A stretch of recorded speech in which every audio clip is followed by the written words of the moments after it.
Hello everyone, take out your reader book and open page 158. Okay, so today we will read this poem Where the Mind is Without Fear. This poem was written by Rabindranath Tagore और first in Bengali. पहले ये poem जो है वो रविन्द्रनाथ टैगोर जो कवि गुरु है हमारे, उन्होंने बंगाली लैंग्वेज में लिखी थी. बाद में उसे इंग्लिश में ट्रांसलेट किया था और उसे उनकी रविन्द्रनाथ टैगोर जी की फेमस जो कलेक्शन है गीतांजलि, उसमें उसे इंक्लूड किया गया था और वो गीतांजलि पुस्तक को नोबेल प्राइज़ भी मिला था. ओके, तो actually this poem is a prayer, एक प्रार्थना है गॉड से फ्रीडम पाने के लिए. यह पोएम जो है वो उस टाइम लिखी गई है जब इंडिया पर ब्रिटिश का राज था और तो उन्हीं के कंट्रोल में हमारा पूरा इंडिया था. तो ब्रिटिश से फ्रीडम पाने के लिए जो है वो भगवान से प्रार्थना की गई है. ओके, तो let's start reading. Where the mind is without fear and the head is held high. तो यहाँ पे जो है पोएट कहते हैं कि हम ऐसे संसार में रहना चाहते हैं जहाँ पर माइंड मीन्स दिमाग नहीं, यहाँ पे हमारा मन, जहाँ हमारे मन में कोई डर ना हो, और हेड इज़ हेल्ड हाई, और हमारा सिर जो है वो गर्व से ऊंचा रहे. हमारा मस्तक मतलब हमारा सिर कभी किसी के आगे झुके नहीं. वेयर नॉलेज इज़ फ्री, जहाँ पर हमारा ज्ञान है फ्री हो, मीन्स हम अपने विचार से सोच सके. Where the world has not been broken up into fragments, और जहाँ पर वर्ल्ड जो है वो टुकड़ों में ना बटा हो. By narrow domestic walls where words come out from the depth of truth. By narrow domestic walls, जहाँ पर हमारी तंग हो चाहे चौड़ी ना हो, पर स्वदेशी दीवारें, मतलब सब कुछ अपना हो, स्वदेशी हो.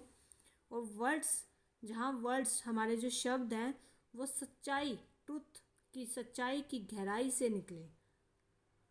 Where tireless striving stretches its arms towards perfection, और ऐसा संसार हो, ऐसा देश हो जहाँ पर टायरलेस मतलब बिना थके लोग, बहुत स्ट्राइव मतलब परिश्रम करना, कोशिश करना, बिना थके जो लोग परिश्रम करें, अपनी आर्म्स अपनी बाजुएं फैला आगे बढ़ाए, मतलब हमेशा काम करने के लिए अपने हाथ आगे रखे. कहने का मतलब है टुवर्ड्स परफेक्शन, परिपूर्णता, पूरा परफेक्ट काम करें और हमेशा जो है वो काम बिना थके परिश्रम करते रहें. Where the clear stream of reason has not lost its way, जहाँ पर न्याय का क्लियर स्ट्रीम, न्याय का झरना कभी अपना रास्ता ना भूले. न्याय सभी को जो है वो सही न्याय मिले, कभी गलत फैसला ना हो, अपना रास्ता ना भूले. Into the dreary desert sand of dead habit. Dead habit, dreary desert means नकारात्मक. भाई इस नकारात्मक रेत में, डेजर्ट जो रेतीला मैदान हो गया, इस नकारात्मक रेत में जो न्याय का रास्ता कभी ना भूले.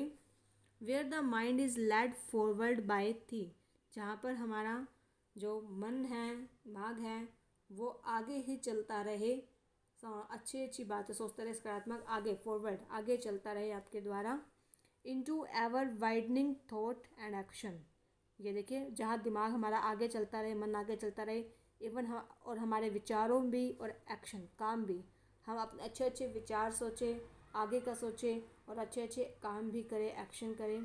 Into that heaven of freedom, उस आज़ादी के स्वर्ग में, उस आज़ादी के स्वर्ग में. माय फादर, हे मेरे पिता, हे मेरे भगवान.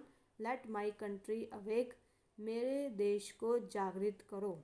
उस आज़ादी के, तो कवि कहना चाहता है कि उस आज़ादी के स्वर्ग में मतलब हमारे देश को भी आज़ादी दिलाओ, हमारा देश भी आज़ाद होए. तो हे मेरे पिता, मेरे देश को जागृत करो, मेरे देशवासियों को जो है वो आज़ादी के लिए लड़ने के लिए प्रेरित करो, उन्हें एकजुट करो. हम ऐसे संसार में रहें जहाँ हम आज़ाद रहें. ओके, तो ये जो है वो दिस पोएम, यह पोएम जो है वो बहुत पोस्ट फेमस पोएम बन गई थी. इंडिया के आज़ादी के स्ट्रगल के लिए प्रेरित किया गया इस पोएम में लोगों को. तो ये आपने स्टोरी पोएम रीड करनी है एंड इसके क्वेश्चंस हैं आगे. ये questions what is this poem about, यह पोएम किसके बारे में है।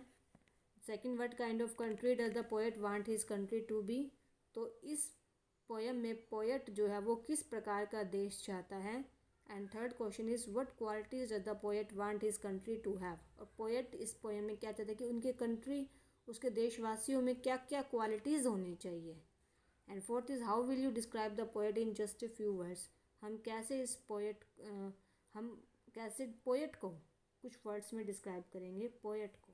ओके, तो आपने ये पोएम रीड करनी है एंड वर्ड मीनिंग दिए हुए हैं, ये भी आपने फाइंड आउट करके हिंदी में बुक में ही राइट करने हैं। Okay, thank you, have a great day.